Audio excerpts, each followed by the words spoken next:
A man sits alone in first class, his presence stirring a tension invisible to most but undeniable to those who watch. He is an elderly black passenger, quiet, composed.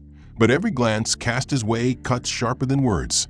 Every omission weighs heavier than silence. Beneath the veneer of luxury, a storm brews, a carefully woven web of exclusion, mockery, and injustice that tightens with every passing moment. Yet, this is more than a story about cruelty in the skies. Hidden beneath layers of subtle hostility lies a secret that will shatter illusions, overturn power, and rewrite the rules of who belongs. The truth waits silently, ready to explode and change everything. If you're ready for a journey that exposes the darkest corners of discrimination and the fierce fight for dignity, like and subscribe now. Tell us what you think about the story so far and share where you're watching from in the comments. Your voice is part of this fight. The glass walls of Terminal C glowed with a warm midday haze as sunlight slanted across the polished tile, casting reflections that shimmered like water underfoot. At Gate 11, passengers milled about in calm efficiency, boarding passes in hand, designer luggage in tow, voices low, clothing sleek and pressed. The soft chime over the intercom announced pre-boarding for first-class passengers on Flight 308 to Boston. Most passengers moved with mechanical certainty, their bodies familiar with the rhythm of elite travel. Scan, nod, walk, smile. Near the end of the short priority lane, an elderly man adjusted his grip on a well-worn leather duffel bag. His posture was proud but worn, his steps measured with the weight of time more than uncertainty. Ebron Mathis didn't need assistance, but one of the gate attendants, perhaps seeing his silver hair or the gentle stoop in his shoulders, offered a hand. Ebron thanked him quietly and continued alone. He wore a slate gray suit, pressed and clean, if modest. His shoes bore the matte polish of care, not fashion. No rings, no watch, no flash. He walked with the precision of a man who didn't want to inconvenience anyone, who had lived long enough to know how quickly patience wears thin in spaces where people believe they own the air they breathe. As he approached the cabin entrance, the mood shifted. Chief Flight Attendant Maribel Sloan stood near the door, tablet in hand, her posture crisp as the crease in her navy blue uniform. She had the kind of face that was pretty in photographs, but sharp in person, all planes and calculation. Her gaze flicked toward Ebron, landing on his duffel, then his face, then his chest, where the first-class marker hung visibly from his boarding pass. Her body tensed barely perceptibly, and she stepped sideways, positioning herself squarely in front of him. "May I see your ticket again, sir?" she asked, her tone professional, her smile hollow. Ebron blinked once, but complied. He knew this tone. He had met it in banks, in hotel lobbies, in high-end restaurants, and on polished marble floors like the one beneath his feet now. He handed her the boarding pass with no reaction. She took it and stared at it longer than necessary, reading his name twice, tracing her finger down to seat 3C, then looking up at him again. "Do you have identification?" she asked, flipping the pass over as if suspecting forgery. Ebron reached for his wallet and retrieved his license. She took it, glanced at the photo, then held the two documents side by side. No one behind him was being stopped. A tall white man in an expensive navy blazer was waved through with nothing more than a welcome aboard. A woman with platinum hair and heels that clicked sharply on the ramp received a compliment on her necklace. Maribel held Ebron's ID up to his face like he was at border control. Then, slowly, she nodded and stepped aside. "Thank you, sir. Just a quick verification. You understand." She handed his documents back, her voice laced with condescension disguised as protocol. He didn't reply. He had learned decades ago that men like him were expected to accept moments like these with grace, or not at all. As he stepped forward into the cabin, she called after him again. "Sir, if you could remove your coat, please. There appeared to be something metallic in your pocket." He paused. The scanner hadn't beeped. TSA had cleared him. His coat had gone through the machine like everyone else's. But again, he said nothing. He removed it carefully, reached into the inside pocket, and pulled out a small metal money clip holding 2 bills and an old photograph folded inside. She took it from him, examined it as if it might explode, then handed it back. No apology, no acknowledgement of the absurdity, just a nod and the dismissive click of her heels as she turned to the next group. Ebron retrieved his coat, slid the photo back into place, and walked down the short aisle to his seat, 3C, window side. The plush leather seat waited silently, indifferent to who occupied it. He placed his bag in the overhead compartment, adjusted the angle of the air vent, and lowered himself into the chair slowly, deliberately. The cabin around him filled gradually. People smiled at the crew, sipped pre-flight champagne, settled in with practiced ease. No one looked at him. Maribel, now back in greeting mode, beamed at a pair of executives and offered them their choice of signature cocktails. She helped a young influencer position her carry-on and made a show of fussing over a toddler in a cashmere sweater. Ebron closed his eyes for a moment, not to sleep, just to separate, just to breathe beneath the performance. It was not the act itself that stung. It was the smoothness of it, the way it fit into her day, like brushing lint off a sleeve. To her, it was routine. To him, it was yet another line in a lifetime of proof that belonging, for men like him, was always conditional. A bell chimed overhead. The final passengers were boarding. He hadn't spoken since entering the aircraft. He hadn't needed to. The language used against him so far hadn't required words in return, just obedience. Just a quiet swallow of pride. The practiced endurance of yet another small defeat passed off as policy. As he sat with his eyes still fixed on the tarmac, the aisle remained active. Maribel had returned to her role with ease, moving between rows like a hostess at a luxury event, helping certain passengers find their seats, laughing softly at their casual jokes, complimenting neckties and designer coats.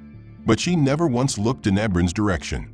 And yet, when he rose from his seat again a moment later, wanting only to place his duffel in the overhead bin, she appeared behind him as if summoned by instinct. He moved carefully, both hands gripping the strap as he gently hoisted the bag toward the compartment. It wasn't heavy, but his joints didn't cooperate like they used to, and every inch upward came with a quiet strain. Just as he reached eye level with the bin, he felt a jolt at his elbow, a hard knock. His balance shifted forward and the bag slipped.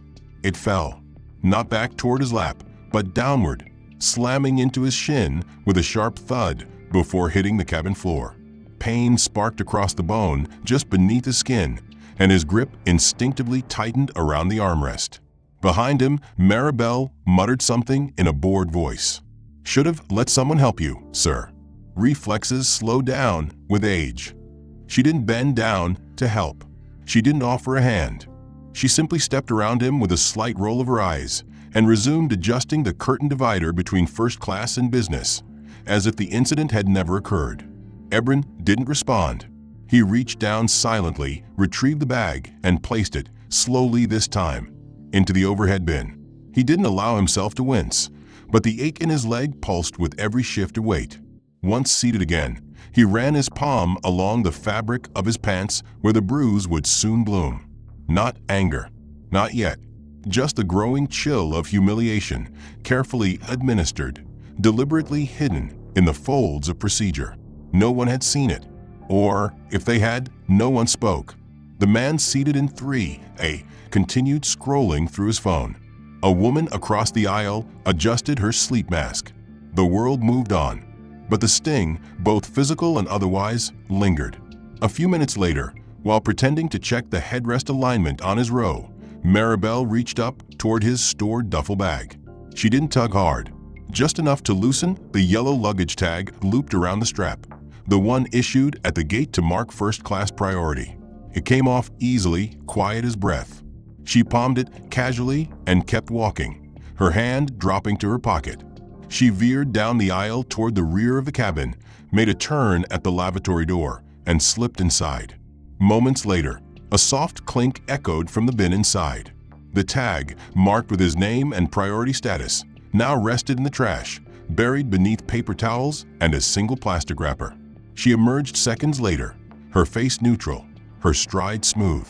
If asked, she'd say it must have been lost. If pressed, she'd shrug. She never looked back at seat 3C. Ebrin, unaware of the vanish tag, only noticed how she now avoided even the semblance of eye contact. That same indifference extended to every other flight attendant he interacted with, though interacted was generous. No one acknowledged him directly. No one asked if he needed anything. When a flight attendant passed out welcome drinks, they skipped him entirely. When pre-flight menus were distributed, his tray table remained bare. He didn't complain. Instead, he watched, not with suspicion, but with that ancient, painful patience taught by years of having to prove he deserved the space he occupied. From where he sat, he could see the curtain sway with each movement between classes, fluttering like a veil between two worlds. He knew which world he had paid to be in, and yet the crew's behavior signaled otherwise, softly but surely repositioning him into a lower tier without saying a word. Though his face remained still, inside him something shifted.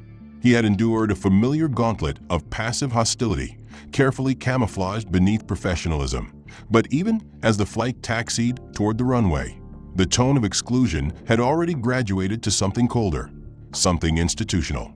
He adjusted his posture slightly, feeling the dull pain pulsing through his lower leg where his bag had hit him earlier, and reached for the small pillow at his side, hoping to make himself a little more comfortable for the journey ahead.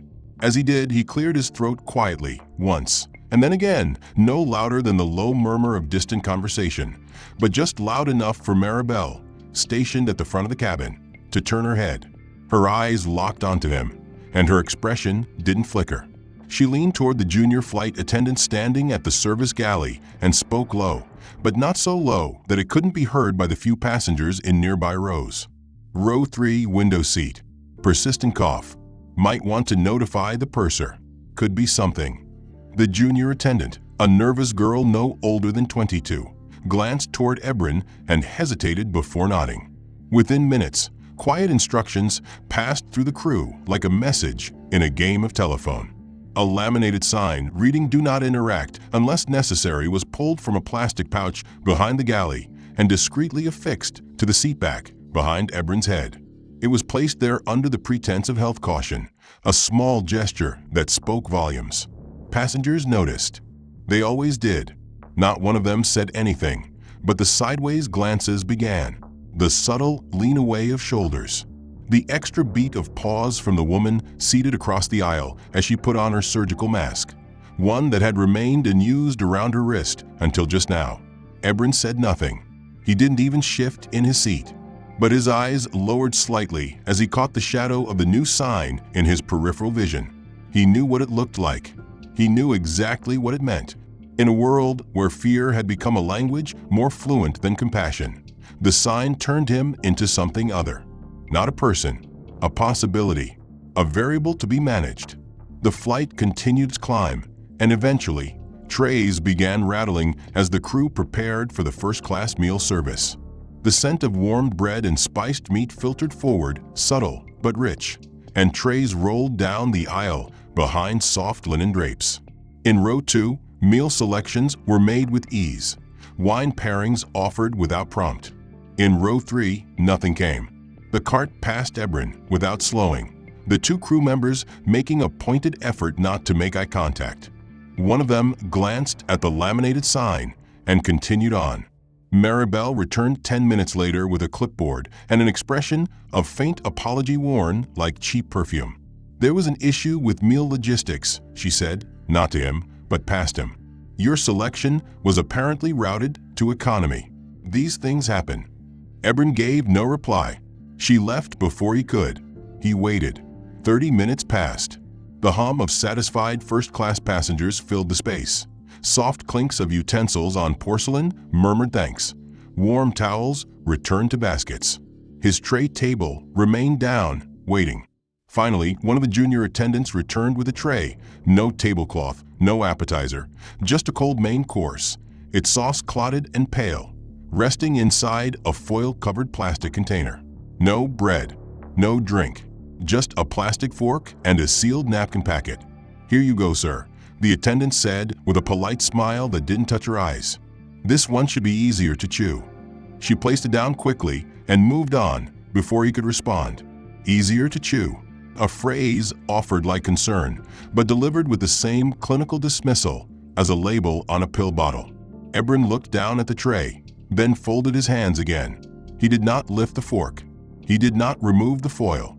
Around him, others leaned back, content and full. Wine glasses emptied and refilled. Laughter erupted in short, occasional bursts from 2 rows ahead, where a pair of executives discussed golf scores and weekend homes. The curtain fluttered again as Maribel passed through it, glancing toward Ebron's row only once. He didn't meet her eyes. He didn't have to. The point had been made. He had been reclassified, not downgraded with a seat reassignment, but with something more effective. Socially quarantined by insinuation, denied a meal through manufactured error, marked quietly as undesirable. From above, the air vent pushed out a current of recirculated chill that bit faintly at the back of his neck. He didn't reach up to adjust it. He just sat there, aware that every minute seemed designed to test the threshold of his silence. A faint static came from the intercom as one of the flight attendants made an announcement about entertainment availability. Headphones would be passed out shortly, with complimentary noise-canceling Bose headsets provided exclusively for first-class passengers. Around him, passengers stirred. One man reached into the magazine pouch to retrieve the in-flight entertainment guide. A woman 3 rows ahead turned on her seat monitor and navigated through the digital selection. Ebron exhaled softly, then looked toward the aisle as Maribel and her assistant approached with a branded cart, stacked neatly with shrink-wrapped headphones. Maribel handed the first pair to a man in 3A with a warm, practiced smile and a light-hearted comment about enjoying the new thriller just added to the movie list. Then she handed another to a couple seated in 2B and 2C, pausing to ask if they preferred over-ear or in-ear style. She adjusted the straps for the elderly woman in 2A, crouching beside her to explain how to pair them with the seat monitor. Then she reached Ebron. Without so much as a glance, she placed a pair of generic, scuffed plastic headphones on his armrest. The cable was frayed near the base, and the plastic cup on the left ear had a faint yellow tint that suggested overuse. It wasn't even sealed. It was as if it had been pulled from a drawer of forgotten equipment last cleaned a decade ago. Maribel said nothing. She didn't ask if he needed help. She didn't mention how to connect them. She didn't offer a choice. She moved on without a pause, handing pristine Bose headsets to the next row with visible care. Ebron looked down at the item beside him, then carefully lifted it with 2 fingers, examining it in the low light. He didn't flinch. He didn't raise a hand to protest, but the silence around the act screamed just as loudly as a shouted slur. There was no plausible explanation, no forgetfulness. It had been intentional. Like everything else, an old pair for the old man. Not good enough. Not worth the brand. As the cart disappeared toward the back of the cabin, Ebron returned the headphones to the armrest and leaned back in his chair, eyes narrowing slightly at the curve of the ceiling above. He had seen this brand of humiliation before, low-level, personal, always with deniability. But the staleness of the plastic, the faint sticky film beneath the band, it reeked of contempt disguised as oversight. 15 minutes passed. The cabin resumed its quiet rhythm. Trays were cleared. Cabin lights were dimmed further for rest. From the front galley, Maribel reappeared holding a small spray bottle in one hand and a bundle of folded sanitizing towels in the other. She began walking down the aisle, pausing at each seat intersection, misting the headrests lightly, wiping armrests, replacing the cloths tucked into the top of each seat with fresh ones. Passengers either thanked her or dozed through the brief procedure. When she reached Ebron's row, she hesitated just slightly, long enough for him to sense the performance tightening. She sprayed twice over the aisle seat, once over the center, then turned toward Ebron. But instead of the quick mist she had applied elsewhere, she began pumping the nozzle steadily, once, twice, then 3 more times, directly above his seat. The sharp scent of industrial-grade deodorizer rushed over him in thick, chemical bursts, choking out the faint aroma of linen and air filter. It was too much, more than anyone needed, more than anyone else had received. The scent was sharp, citrusy, with a hint of ammonia, and it clung to the back of his throat as he inhaled through his nose and tasted it in the air. Maribel did not speak to him, but under her breath, just loud enough for him to hear, and possibly just low enough to be deniable, she murmured, "Some smells just linger longer than others." Her voice was even, her tone flat. She moved on as if nothing had happened. The young attendant behind her hesitated for a second, as if unsure whether to follow suit, then simply continued down the aisle, avoiding eye contact with anyone in row 3. Ebron did not turn to watch them leave. He simply stared forward, his chest rising and falling in measured rhythm. For a moment, his vision blurred, not from tears, but from a heavy concentration of spray that still lingered in the air like an accusation. Around him, passengers continued watching movies, sipping wine, shifting under blankets. No one said a word, and maybe that was the most painful part. The silence had become a collaborator. He coughed. It was sharp and involuntary, a sudden rattle that escaped from deep inside his chest and startled even him with its intensity. He quickly brought a fist to his mouth, turned his head slightly toward the window, and tried to suppress it, tried to silence the noise like he had learned to silence so many things in his life. But the sound had already landed. Heads turned. A pause rippled down the aisle. The moment passed quickly, too quickly, and yet left something behind. An opening, an opportunity. Maribel was near the front galley when it happened, speaking with a fellow attendant while pretending to check the digital manifest. She didn't miss the cough.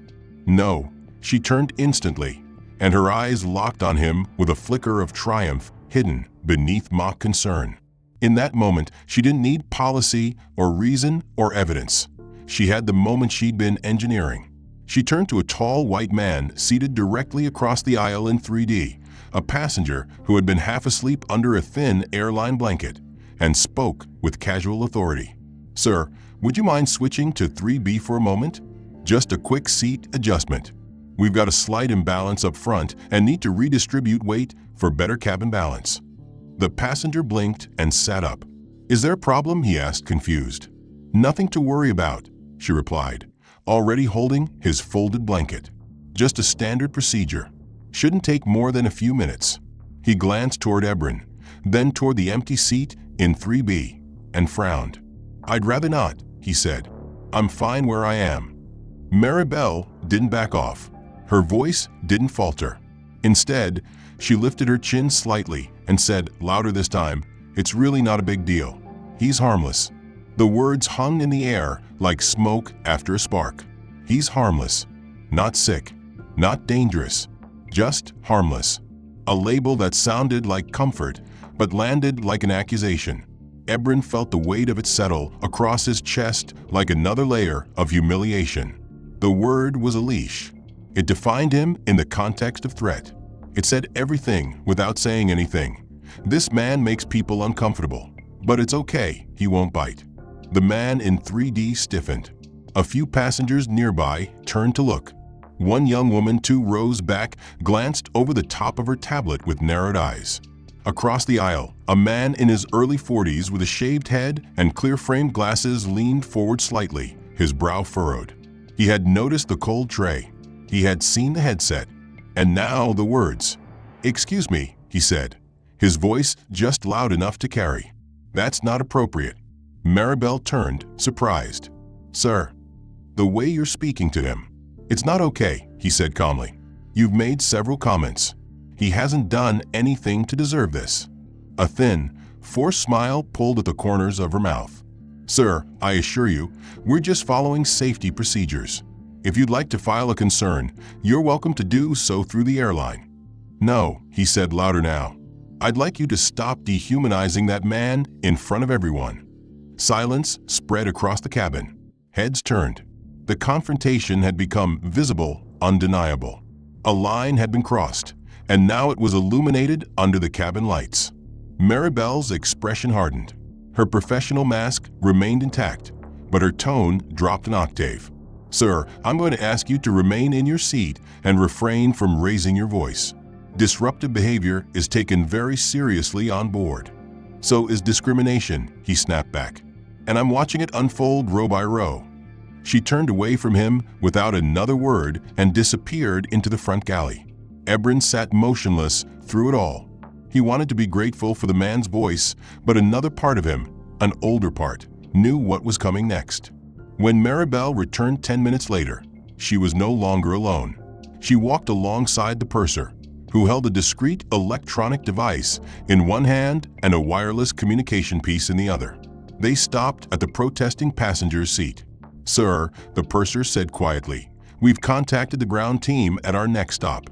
They'll meet the plane during the brief layover. We're asking you to deplane voluntarily at that point for follow-up." "You're removing me for speaking up?" he asked, stunned. "We're removing you for disrupting cabin operations and confronting crew members," the purser said with finality. The man laughed once, bitterly, and gathered his bag from under the seat. "I hope someone writes about this," he muttered. "I hope someone sees what this actually is." As he packed, Ebron turned his head slightly, not to speak, not to explain, but to make eye contact, to offer a quiet moment of acknowledgement. The man met his gaze and nodded once. They didn't need words. Moments later, the cabin resumed its choreography. The curtain was drawn again. Maribel passed through the rows with artificial calm. No apology, no explanations. The woman with the tablet looked down. Ebron Mathis had remained still since the protester had been removed during the layover. He hadn't spoken a word. He hadn't touched the cheap, scratchy blanket that had been placed beside him earlier, nor asked for a drink. His presence had become ghost-like, not through his actions, but through deliberate neglect. He was being handled, not served. Now the second round of beverage service began. The cart returned, this time adorned with elegant glass decanters, fine stemware, and a tray of premium labels arranged like trophies. White-gloved hands poured generous samples for those seated in rows ahead. Conversation picked up again as the scent of aged oak and fermented fruit drifted down the cabin. Maribel stood at the cart, reciting vintages, making notes on guest preferences, and offering tasting suggestions to affluent passengers who welcomed her input. When she reached 3C, she paused, then turned to Ebron with a carefully controlled smile. "Sir," she said, louder than necessary, her voice directed as much at him as at everyone nearby. "Before I offer you wine, I'll need to reconfirm your age. It's our responsibility to ensure all passengers are of legal drinking age." The statement, dressed in feigned formality, struck with surgical precision. It wasn't a question, it was a statement posed to humiliate. Ebron, whose silver hair alone betrayed decades of experience, lifted his eyes to hers and stared. He didn't speak. He didn't flinch. He simply met her gaze, as if daring her to admit what this was really about. Around them, passengers shifted. A man in 2D chuckled softly, awkwardly. A woman in 3A furrowed her brow, but said nothing. The junior attendant behind Maribel raised an eyebrow, but the reaction died quickly beneath her professionalism. Maribel, satisfied with her power, continued before he could respond. "Actually," she added, lowering her tone slightly, "it's probably best to skip alcohol for now. Some drinks can raise blood pressure, and with all the coughing earlier, it's just a safer option." There was no medical check, no question, no concern for his actual well-being. The decision was made not out of care, but from convenience, a silent way to erase another service from his experience under the veil of health protocol. She placed a sealed bottle of water on his tray and moved on. Ebron's hands remained still, palms resting on the linen napkin spread across his knees. He didn't drink. He didn't object. He simply watched her leave, watched the subtle smirk on her lips as she resumed casual banter with a passenger in 4A, as though nothing had happened. This was not about wine. It was about message. It was about diminishing him again and again, in ways too soft to protest, too quiet to quote, but loud enough to make their meaning inescapable. A few rows away, one of the younger attendants, Kaylee, fresh-faced and clearly new, glanced toward him, her expression unreadable. She held a tablet in her hands, the crew device used to log passenger preferences, track service updates, and, occasionally, to distract from the long stretches of stillness between duties. As Maribel returned to the front galley, Kaylee hesitated, then leaned toward the wall near the galley curtain, unlocked the crew app, and began to scroll. She wasn't looking for work orders. She was looking at the group chat, the private crew-only conversation that bounced between flights, full of inside jokes, flight gossip, and blurry photos from sky lounges. The top of the chat flashed with a new image, recent, unmistakable. It was Ebron. The shot was taken earlier in the flight, possibly during turbulence, showing him slumped slightly in his seat, his head tilted back, mouth slightly open as he dozed upright in 3C. The lighting was unflattering, shadows exaggerating the lines on his face. Above it a caption, VIP or Vagrant, followed by 3 laughing emojis. Beneath it a string of replies, premium seat, thrift store energy. Guess first class is charity now. Tell me he's not real, please. Kaylee froze. Her thumb hovered over the screen. She didn't smile. She didn't comment. She just stared at the image, the degradation of a man rendered into entertainment. She looked back toward Ebron, who was still seated as before, unaware of the photo, unaware of the laughter it sparked behind closed digital doors. He hadn't moved, hadn't even closed his eyes since the wine incident. Maybe he was too tired. Maybe he knew. Maybe he could feel it. The echo of mockery from devices just feet away. Kaylee's lips pressed into a line. She turned off the tablet and tucked it into the galley slot without a word. The meals cleared. First class had returned to its quiet hum of whispered conversation and gentle sighs of anticipated landing. And yet, within row 3, a current lingered, an unspoken heaviness pressing into the air like humidity before storm. Ebron Mathis sat motionless, still upright in his seat, still silent, a picture of weary dignity. His hands had not moved from where they rested in his lap, and the half-empty water bottle beside him had warmed to room temperature, untouched since it was placed there. Behind him, the laminated "Do Not Interact" sign still hung discreetly from a seatback, its presence now both absurd and cruel. Around him, passengers had returned to their personal distractions, yet many had not forgotten. They had heard Maribel's comments, seen her selective treatment, witnessed the quiet dismissal unfold over hours. Some averted their eyes. Others watched in silence. Few acted, but all had felt it. Now, as the seatbelt sign chimed again and the plane dipped slightly into a mild patch of turbulence, the flight attendants began their final walkthrough. Maribel led the check, her polished shoes making soft thumps against the carpeted aisle as she leaned in toward seats, scanning for upright tray tables, fastened belts, and compliance. She moved with robotic efficiency, yet when she reached row 3 once more, something in her demeanor shifted. She didn't speak to the woman in 3A or the man across the aisle in 3D. She stopped beside 3C and turned, her hand resting on the seatback, and then, with deliberate slowness, she extended her fingers and tapped Ebron's shoulder twice. Hard enough to be felt, not enough to be justified. The smirk on her lips was slight but unmistakable.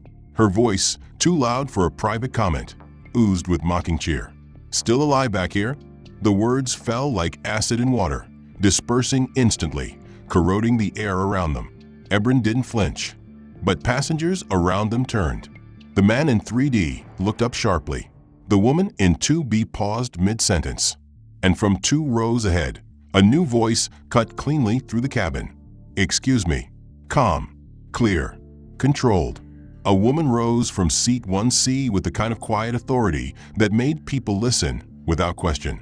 She was dressed in a dark, tailored business suit, her posture straight, her presence commanding without theatricality.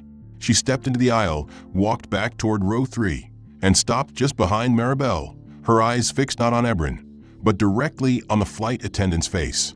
"What did you just say to this passenger?" Maribel blinked. The smirk faded a little. "It was just a light comment, ma'am. No harm meant. We like to check in on all our guests, especially during descent." The woman did not smile. Her expression did not soften. "I'm going to need your full name and your employee ID, please." Maribel straightened slightly, surprised. "I'm sorry, are you with the airline?" "That's correct," the woman replied, pulling out a slim leather wallet and unfolding it to reveal an identification badge, the laminated seal catching a sliver of cabin light. It bore her name, photo, and title: Genevieve Mathis, Lead Legal Counsel, International Aviation Affairs. The surname hit like a dropped glass.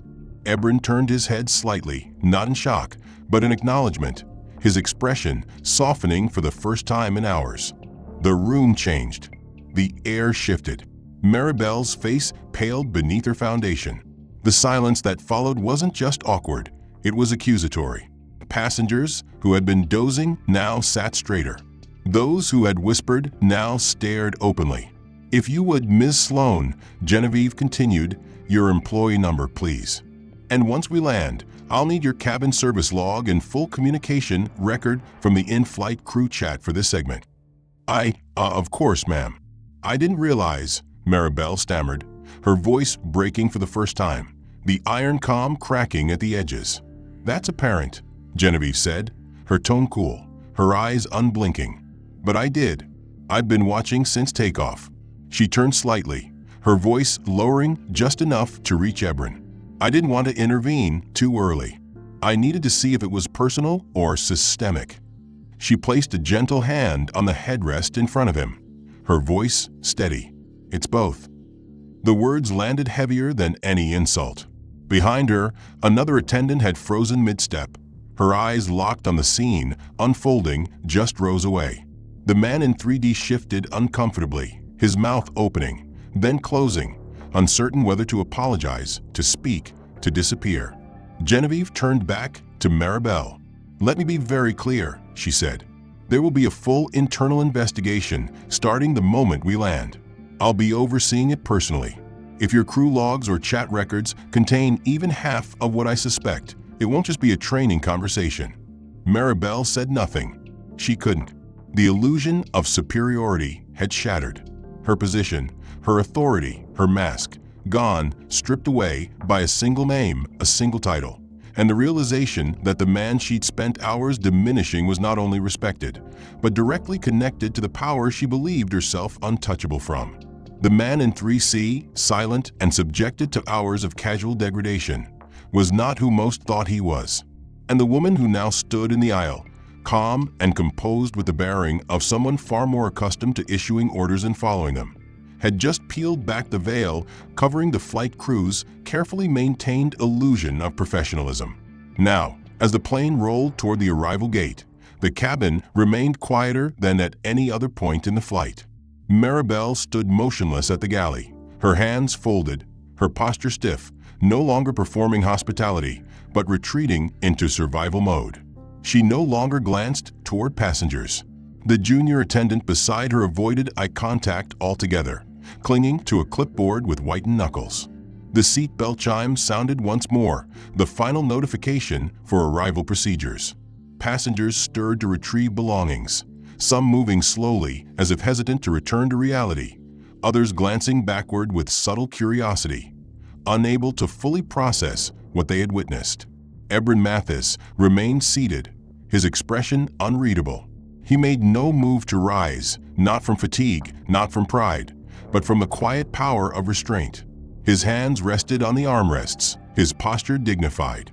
Next to him, Genevieve stood with silent resolve, her carry-on already slung over one shoulder, her other hand resting casually at her side, fingers tapping slowly against her thigh. She wasn't impatient, she was waiting.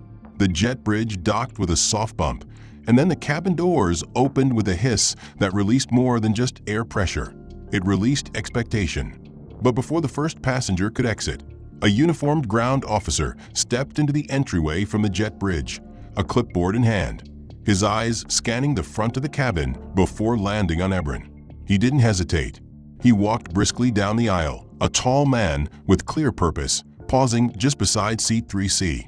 "Mr. Mathis?" he asked with warm deference, his voice carrying just enough volume to reach those nearby. "It's an honor to have you aboard today, sir. Would you like an escort to the Executive Transport Lounge?" The question, so calmly delivered, carried the force of a spotlight. Conversations halted. Passengers froze mid-motion. The man in 2D slowly turned his head. A woman reaching for her overhead bag paused with her hand suspended in midair. The officer didn't stop there. He turned to Genevieve, offered a polite nod, and added, Ms. Mathis, we've been alerted to the situation on board. Please accept our full apologies for the crew's conduct. We're initiating a report and have alerted both the regional manager and the ethics board."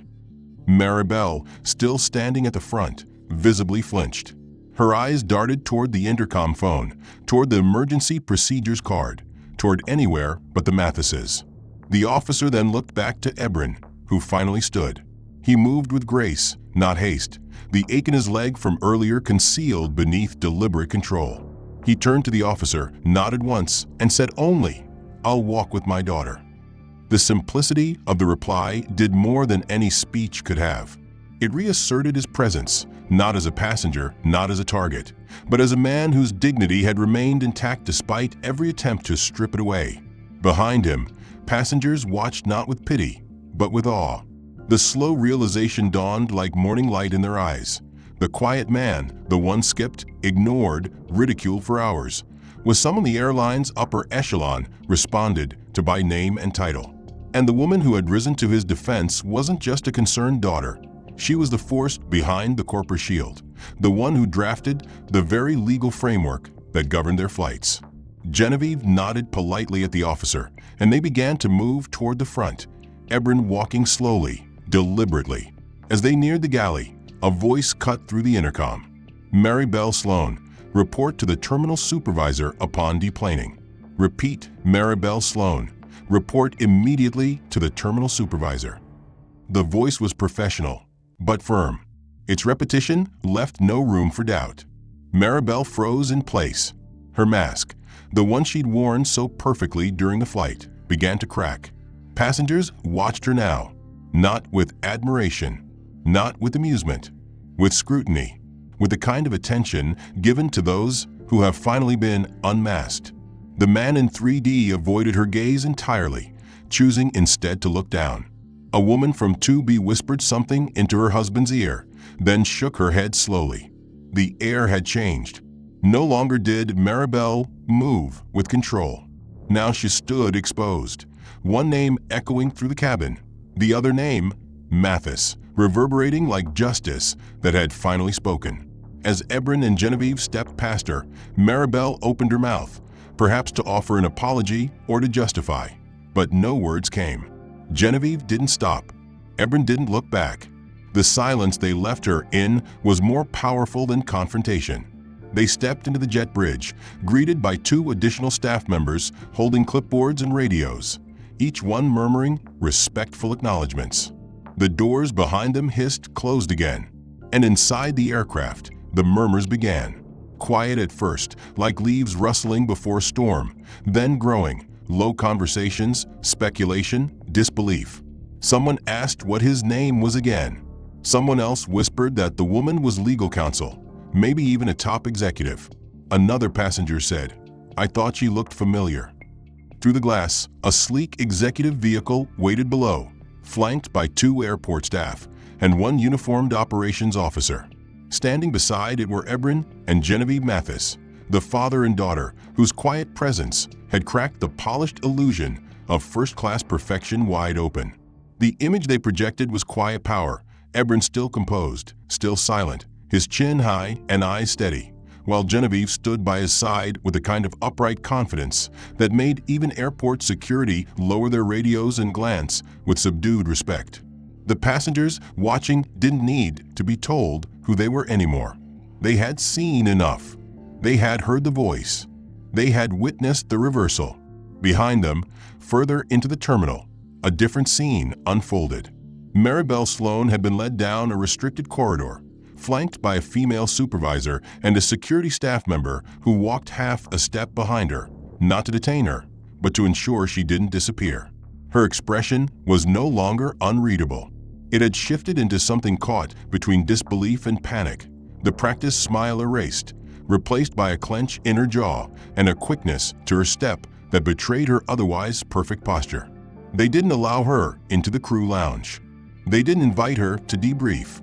Instead, she was guided to a private operations room near Gate B19, the kind used for disciplinary evaluations, overlooked by the public but filled with glass walls and uncomfortable silence. The supervisor placed a plain manila folder on the table without sitting. The folder was unmarked except for a small blue tag labeled Internal Review, Flight 709.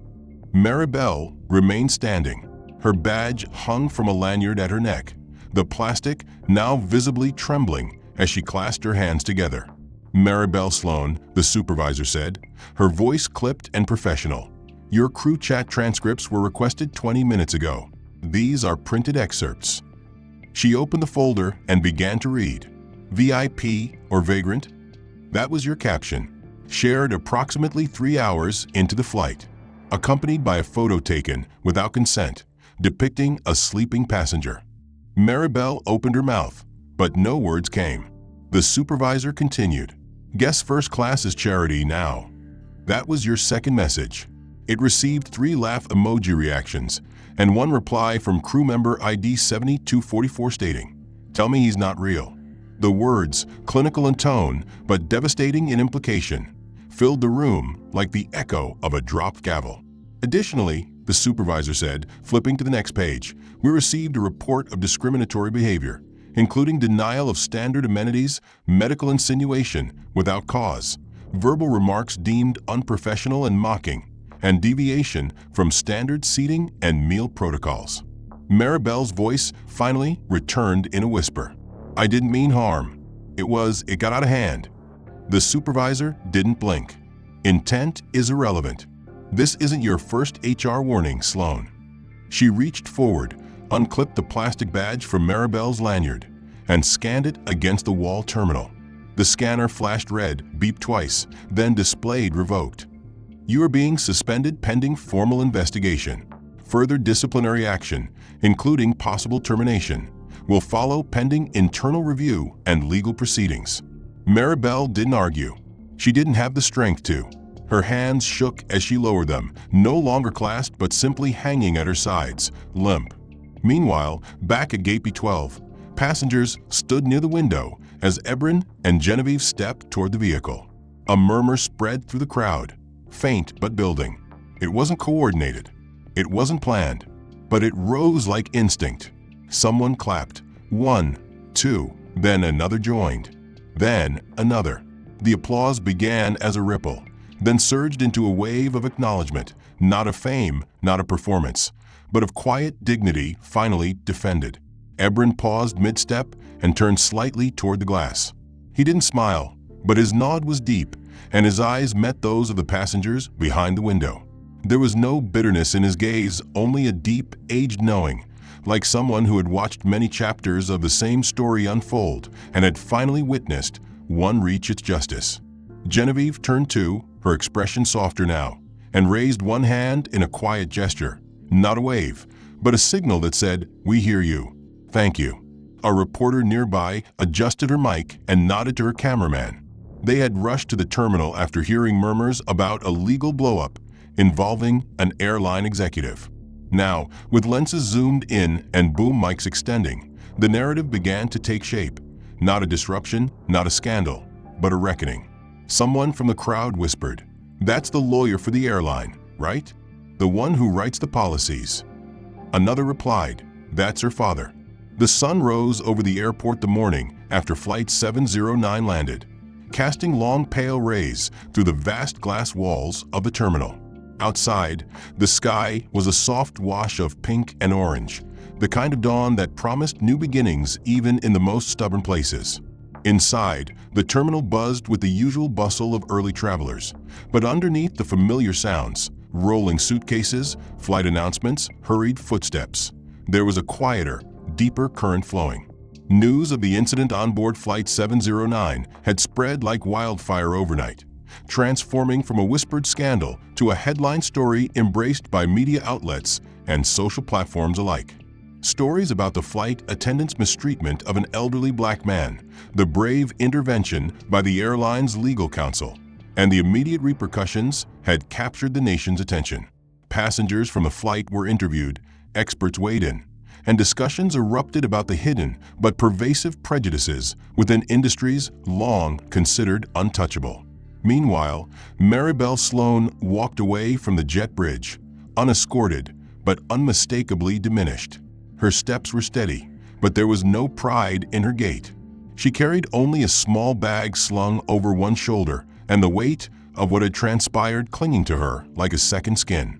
Her face was pale, lips pressed tightly together as she passed security checkpoints without fanfare or fanfare's crowd.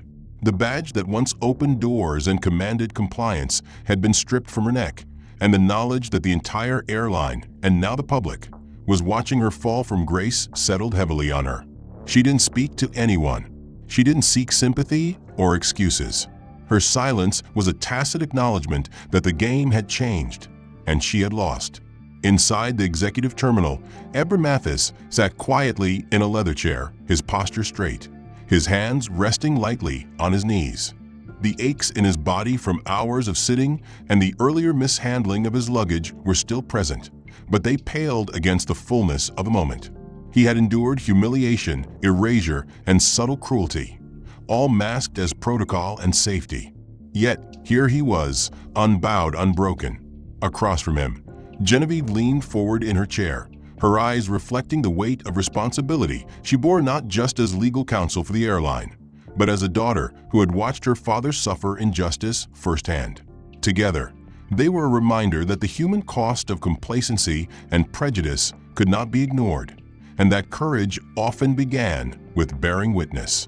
News cameras clicked softly as reporters awaited statements, but Ebron and Genevieve spoke little, their presence alone conveying more than words could. Later that afternoon, the aviation industry held an emergency conference broadcast live across multiple networks. The executive representatives of major airlines, regulatory authorities, and diversity and inclusion advocates came together to issue a landmark statement. Discrimination in our cabins is no longer a moral issue. It is now a zero-tolerance legal policy. From this day forward, any act of racial, ethnic, or personal prejudice by crew or staff will be met with immediate investigation and sanction. We recognize the pain caused and the urgent need for systemic change. The announcement was met with cautious optimism. For many, it was a turning point, a sign that decades of silence and invisibility were finally breaking. For others, it was just the first step on a long journey. Back at the terminal, passengers who had witnessed the events of Flight 709 gathered in small groups, sharing their reflections. Some expressed shame for not speaking up sooner. Others resolved to become allies and advocates. Children overheard stories about dignity and respect, imprinting lessons beyond textbooks and classrooms. As evening fell, the airport quieted, but the ripple effect continued. Calls to airlines, social media campaigns, community forums, all sparked by one flight, one man's quiet endurance, and one daughter's fierce protection. Maribel's fate would be decided by a corporate board and human resources, but the larger battle was being fought in every conversation about justice, equity, and accountability. Ebron, sitting back in the chair, thought about the hours of silence and neglect he had endured. He thought about the smiles that didn't reach eyes, the voices that spoke around him but never to him. And yet he also thought about this moment, this fracture in the usual story, when truth had pierced the mask of indifference. He knew the fight was far from over. But in this room, with the sun setting beyond the windows and his daughter beside him, he allowed himself a rare moment of peace. It was a peace born not from victory, but from the promise that things could be different. That one day, dignity would no longer need defending. That one day, respect would not be a privilege earned, but a right guaranteed. That one day, no person would sit alone in a cabin full of strangers and feel invisible. The fight for that day would be long and hard, but it had begun, and that was enough. The end. If you enjoyed this story, please like and subscribe to stay updated on more gripping tales. What did you think of the plot? Was the reveal powerful enough?